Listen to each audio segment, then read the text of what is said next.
Chapter 3, Out There. The good thing about February in Chicago is that no one thinks it's weird if you're all bundled up. When I get on the city bus headed toward campus, I'm just another person who doesn't want to freeze to death in the wind chill. The stocking cap, the turtleneck, the scarf around my face, the gloves, it all looks natural. Except maybe Dad's huge sunglasses. They made me look like Elwood from the Blues Brothers. It's about a half-a-mile bus ride from home to the stop at Ellis and 57th Street. Bouncing along, my heart is pounding so hard I can hear it crinkling in my eardrums.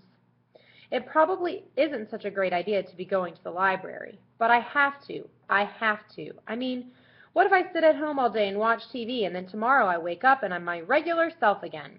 It would be like nothing happened. Same old, same old. So I'm going to the library to see what it's like to be like this at the library. As long as I get home before Dad does, no problem.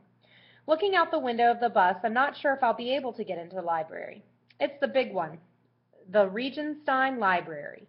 You have to show an ID at the entrance. If the person on duty wants to check my face against the picture on my lab school ID, things could get messy.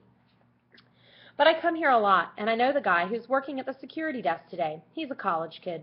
There's no line, and I hand him my card.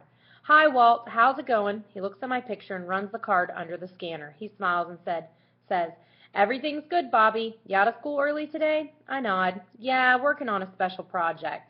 He smiles and says, "Well, don't get too smart all at once, okay?" I start to walk toward the elevators, and Walt says, "Hey!" I turn back, and he grins and says, "Nice shades." I know exactly where I'm going. The elevator takes me to the top floor. There's a men's room up on 5, and I'm betting it's empty. It is. I shut myself into the stall against the wall and take off my clothes. I wrap everything in my coat. I look around and realize my little plan has a flaw. A public washroom does not offer a lot of places to hide a bundle of clothes, and they have to still be here when I get back. Then I look up. The ceiling's like the one in my basement at home. It's not too high, and by standing on the toilet seat, I'm just tall enough to lift up a ceiling tile, push it to one side, and stick my bundle of stuff up there next to the light fixture. Then I pull the tile back in place. Before I leave the washroom, I look into the mirror above the sinks. I have to make sure I don't look like I feel, because I feel the way I am, which is totally naked.